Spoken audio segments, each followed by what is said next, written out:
I may not be feeling very good lately, but I can always count on this little man to cuddle with me and make me feel better. Look at his little paws. Isn't he just the cutest thing ever? Marty. Hi, honeys. It's Michelle. I'm here to talk to you about what's been going on with me health-wise. And some of this is kind of embarrassing, but I thought, you know what? I'm just going to tell you guys because I'm pretty sure either you're going through it, you've gone through it, or someone you know has gone through this kind of stuff. And I think women like to know that they're not alone. If you're a man and you're watching, maybe it'll help you understand the women in your life. Because we all, look, humans, we all have, hormones and stuff, and we all go through things, and it just is what it is. Bodies do certain things, right? Anyway, let me get to the point here. So I went to go see my OBGYN slash surgeon, the new one. Haven't met him yet. I had been told by a couple different doctors that with the diagnosis that I have, which is called adenomyosis, kind of like PCOS, that I need to have a partial hysterectomy. And I really don't want to have surgery, if I'm honest. I just want to feel better. So whatever it takes, I want to do it. And it's really difficult because so many people say, just get the hysterectomy, as if it's easy, right? But anyway, the last few years, I've just been going through a lot with this whole diagnosis. Basically, in a nutshell, just to really give you a shortened version of it, it causes excessive bleeding. And, I don't have insurance, and I was trying to get in to see. It's actually the same doctor I was originally trying to see when I got here, and he was really booked up. He was booked up all the way until May, and this was in early February, or actually no, I guess it was closer to Christmas. So finally, around February, the doctor that I used to have, who since moved away, but she put me on this birth control that's a very high dosage, and it's a 21-day cycle, so you never have your Aunt Flo never comes to visit. So I thought, well, this is nice, a nice little vacation from everything. But the problem was I was having about every 3 or 4 months. What, Marty? That was Marty. But every 3 or 4 months for like 4 to 6 weeks, I would just bleed the whole time, but like way heavier than what's normal. Hi. And so, anyway, I don't want to get real graphic with it, but it was really bad. And that was how I started getting anemia and everything. Anyway, basically what happened was I have been getting this thing now. I've got a lot of anxiety problems, and I get panic attacks and stuff. And ever since this started in January, that high dosage birth control, ever since January, I have been getting, I don't know, it's this weird thing. It got really bad in March though, and I just thought it was the outbreak and the stress of it. I'd get real dizzy and hot. Sorry, Marty's hair is flying around. I would get real dizzy and hot. Do you mind if I just leave that on because of how hot I keep getting? I'm sorry. That's my air conditioner. It's from the 80s, and it's the loudest thing in the world. But it still works. So anyway, I would get really hot and dizzy. I mean, so hot. Like I'd literally just in the middle of the grocery store want to take off all my clothes, like that feeling. And I'd get real dizzy, and then I'd get like kind of shaky at the end of it, and then I'd feel like a headache. And it wasn't every day, but it was kind of a lot, like once or twice a week. And I just thought it was my anxiety. So then, I want to say about a week ago, I started getting those episodes, but a lot, to the point where I thought I was sick. I kept taking my temperature because I was like, especially at night when I was sleeping, at the end of these really hot episodes, I mean, I'd be dripping sweat and everything. I'd get really cold and I'd start shaking, but only for like a minute.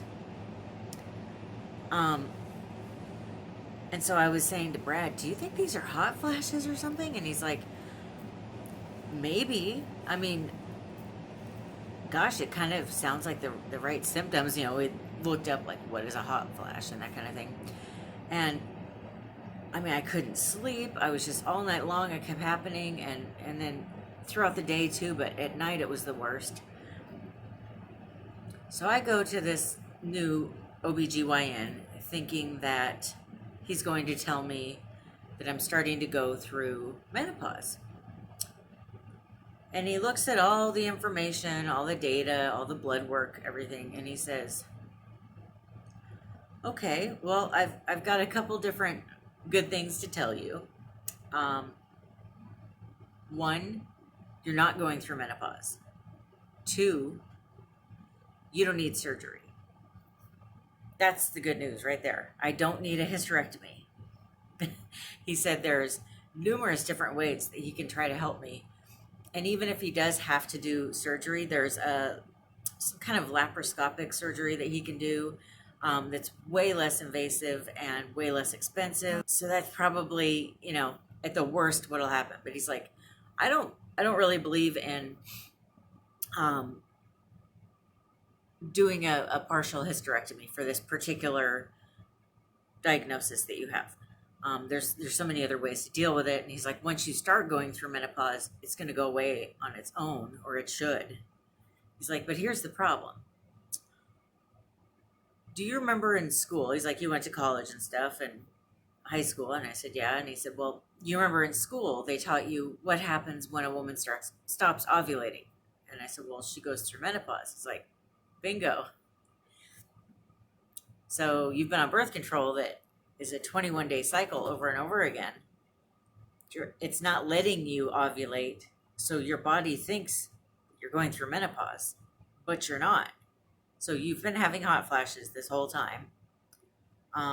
That's why you've been having mood swings.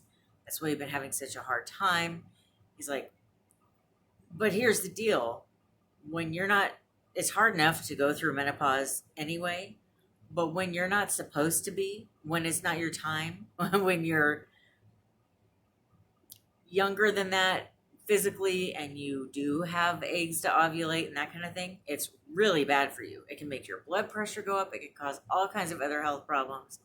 He's like, I'm actually kind of upset that your old doctor did that because, you know, I understand that they don't all understand hormones, but why do that to you without, you know, getting other opinions first, right? And I said, I don't know, you know, I don't know. I think she was just trying to make me feel better. But then she kept putting me on estrogen every time I would have a bleeding episode, which he said was making it worse. All of it, just the health problems, all the other. He's like, I can't imagine that you would have had any energy this whole time. It's like, well, you're right. I mean, it's hard to go up and down the stairs, more or less, even think about exercising or anything. So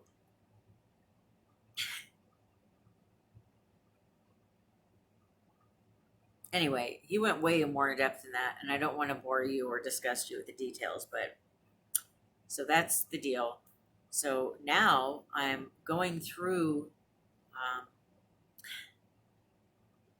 he does want me on a certain birth control that will help with my adenomyosis not being so active, but he wants it to be a low dosage that's certain hormones, because the one I was on, he says, aren't the hormones that I should be taking right now. So there's that, but it just really hits home how dangerous birth control can be, how dangerous hormones can be. And so he's like, you're not going to feel good for the next week probably, because your body's going to go from thinking you're going through menopause to thinking you're not, and it's going to be kind of brutal. So be prepared that everything's going to get worse. The headaches, the mood swings, the lack of energy, the hot flashes, all of it is going to, dizziness, it's all going to hit you. But we need to do this. We need to, he's like, I would prefer that you have, your own hormones at work instead of fake ones. That's always dangerous to put people on hormones. And so when you're on a high dose of birth control, when there's no reason for it, it's bad. It's really bad for you. So I'm like, and then he started telling me some of the other things that could have happened to me. And it's really scary, you guys. It's really dangerous. So I guess all I'm saying is to make sure if you are going to go on any kind of hormones, or make sure you're going to somebody who's really qualified to tell you what to take. Because they're not always as qualified as they think they are, I guess. So the other thing is, I have had, and like I said, this is embarrassing, but I need to tell you this because it's kind of important for people to know. I have had what I thought was a pimple or zit, whatever you want to call it, down there. And it was like a whitehead zit. And I thought, oh, am I not cleaning enough? What's going on? So it wasn't going away though, because I thought, well, I don't want to pop it because that's a very sensitive place. I thought it'll go away soon anyway. Well, it's been there for a while, like months, and it's not going away. It just gets bigger. It's like, so when he was doing my exam, he says, I asked him about it, and before the exam. So when he started doing the exam, he says, that's not a zit, that's a cyst. And he said, the good news is your hygiene is fine. And the bad news is it's a cyst. It's not a zit. He's like, a zit would be so much easier, but this is a cyst. He's like, I can't even, it's probably pretty painful. I'm like, yeah. He's like, well, I can take care of that for you. So he lanced it. I don't even know what that means, but that's what he did. It hurt, you guys. It like really hurt. I mean, bad. Because they don't, and he didn't tell me ahead of time that he was going to do it. He just said, I can take care of that for you, and like grab some instruments, and it's like, ah. And the reason I'm mentioning all of this is, he said, make sure everybody, all your friends know if you ever talk about this stuff, tell everybody don't ever pop a zit, because it might not be a zit. And it might not even be a cyst like I had. I think it's called like a Bartholian cyst or something, which he said is a hormonal thing, which is probably also from these hormones I've been on. But he said they just happen. It's just a hormonal thing. It's got nothing to do with hygiene or whatever. But that there's so many different things that it can be, that you really, if it's something that isn't going away, don't try to take care of it yourself, and just go see, an OBGYN or a gynecologist at least, because you don't want to hurt yourself more. And he said if it was a cyst and I tried to pop it, it would have really been a bad situation. So he said it. But anyway, part of why I'm mentioning this to you too is, if you ever do have a cyst lanced, be prepared when it's there. I could not sit for 2 days. So for 2 days, 2 full days, like 48 hours, I could lay down and I could walk, not very far, but I could walk, but I could not sit down.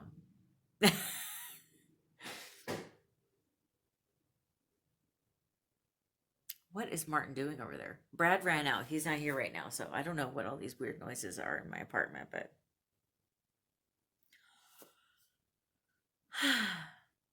so for days now, I have been feeling like I'm going insane. I've been, the mood swings have been awful. I've been feeling very grouchy. And I just told Brad, it might be a good idea for you to just leave me alone. It's not that I don't love him, but I don't, I don't want to be around him if I'm going to be really grouchy because I turn into a monster when I'm in a bad mood. Like, you don't want to be around me when I'm in a bad mood. I don't know, like most people when they're in bad mood, they're like here. I'm like way up there, it's just awful. So I don't want him to have to deal with that. So I just told him, I think he said, I'm probably just going to avoid you and go play Xbox for the next few days. And I said, go for it. And that's what we did because neither one of us really wanted to go through that, And I thought this is something I should probably just go through alone, all the ups and downs and stuff. And so whenever I needed anything, like he'd come in every once in a while, do you need anything? But otherwise, we just kind of stay to ourselves. I did a lot of reading. I'm reading a 700-page book, and I'm almost done with it already. And I watched a bunch of episodes of the first 48. I'm one of those people that I love those kind of shows. I love trying to figure out who did it or how they solve crimes and that kind of stuff. I just find it very fascinating. But I'm feeling a lot better now. It's still hard though. I keep getting these hot flashes, and so I keep getting like the feeling like my heart's beating really hard, and like hearing it in my ears and stuff. And I'm trying to be patient with myself, but I just want to go back to my life. I just want to be normal and energetic and stuff. I'm starting to get my energy back for sure. Like I'm feeling really talkative and cheerful, but my body, when I start trying to do stuff, I'm getting kind of like tired quickly. So I'm going to try to be patient and just stick it out. So that's that, I guess, with the body stuff. Other than that, I feel great, you guys. Let's see what else is going on. I'm trying to think here.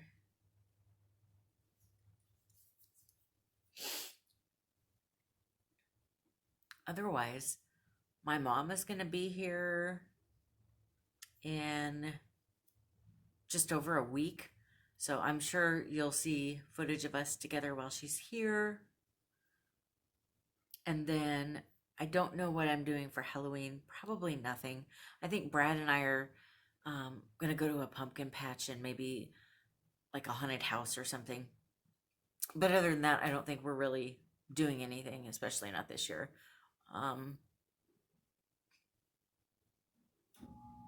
Let's see.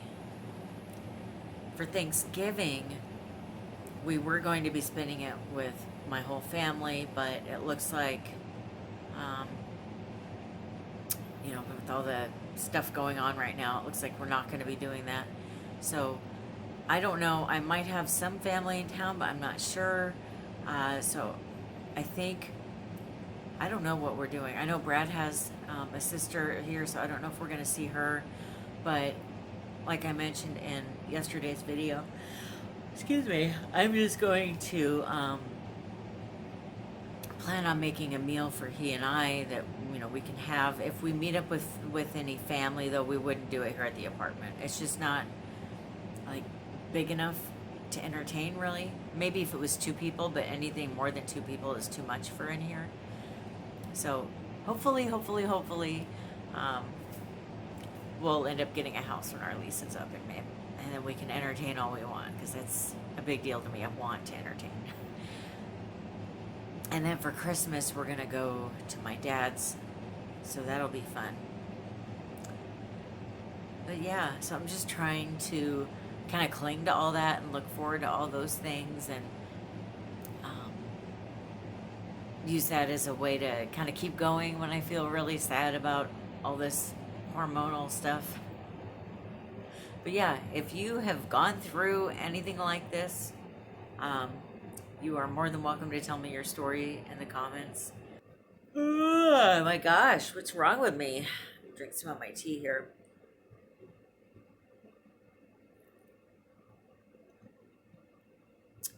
I've got this vanilla chai tea, and it's really good. Oh, and look at my mug, you guys.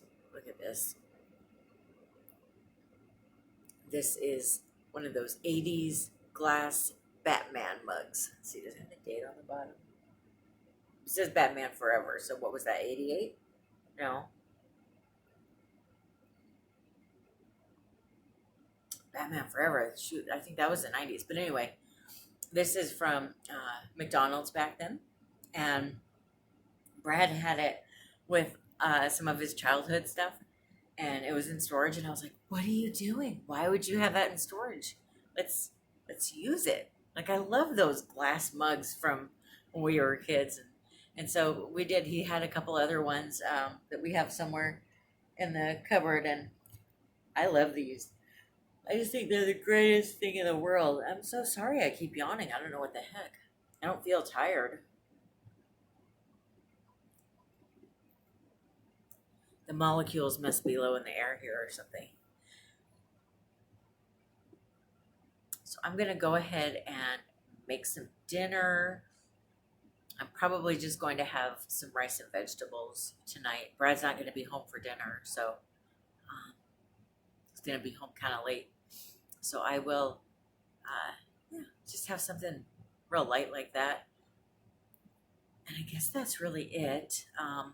Oh, one other thing. Do you guys remember Casanova from that story I told? That if you don't remember, I have this neighbor that had these girls literally in a fist fight, like right outside my apartment over him. And so he actually just moved out yesterday. So it'll be a little quieter around here, because that's not the first time there's been arguments with women getting mad. They find out that he's with other women too. And gosh, I think we've seen probably 5 or 6 girls go in that apartment since that fight happened out here. And I know, I guess when you're in high school, you would want people to be sought after, and you want people to fight over you. But I surely don't think at this age you would want that. Because I would say he's probably about me and Brad's age. He's probably early 40s or maybe late 30s.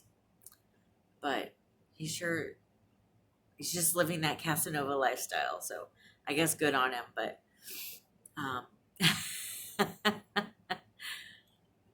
I don't know. I don't find that very amusing, but maybe some people will. But he's gone. I'm sure somebody amusing will move in. We kind of have like a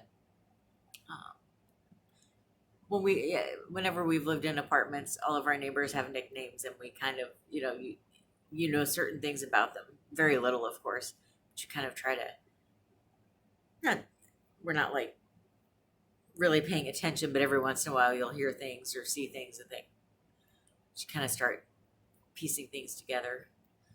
So we have let's see, we've got a lady that lives this way, and we call her Nosy. You can probably figure out why. And then the people below her we call Three's Company, because there's 2 women and a guy that live there in a 1-bedroom apartment. I don't think that's what's going on, though. I think somebody sleeps on the couch. And then we had Casanova over here. He's gone. Does anybody else have any nicknames?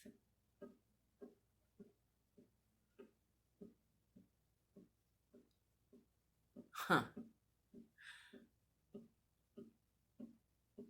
We used to have somebody we called Tattletale across the way, because they used to you could just hear them constantly outside complaining about, like, so and so left this over here, and why is this on their patio, and that kind of thing. So it was like, but he's gone.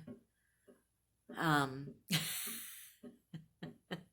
then we used to have the people over here. Gosh, what was their nickname? Did they have a nickname? I don't think they did. But we used to have these really loud people next door it was a family, and the parents were getting a divorce, and the teenage son, well, he wasn't really a teenager. I think he was 10 or 11, but he was really tall. He was over 6 feet tall. And he used to threaten his parents and stuff. It was weird. Really weird. Like, threaten their lives and stuff. So we didn't mind when they moved out because it was kind of horrifying to have to hear some of the things that were going on over there sometimes. So now we have a new family over there, and they are just delightful. They're nice and quiet. We have a family below us too, and they're really quiet. So we'll see what happens. I think the only loud person we really have, well, Three's Company gets really loud. They get the cops called on them a lot. There's a lot of violence that goes on over there, like a domestic violence situation, which is really sad. And then we have a new neighbor below where Casanova was living. He likes to stand on his porch for hours singing really loud and then talking on his cell phone really loud. But we haven't come up with a nickname for him yet. But if you think of one, let me know. But it's always kind of fun to assign nicknames to people. I don't know what else you could do. You know, when you hear people or see people a lot, just kind of have some fun with it, and that way you know who each other's talking about when things are going on or whatever.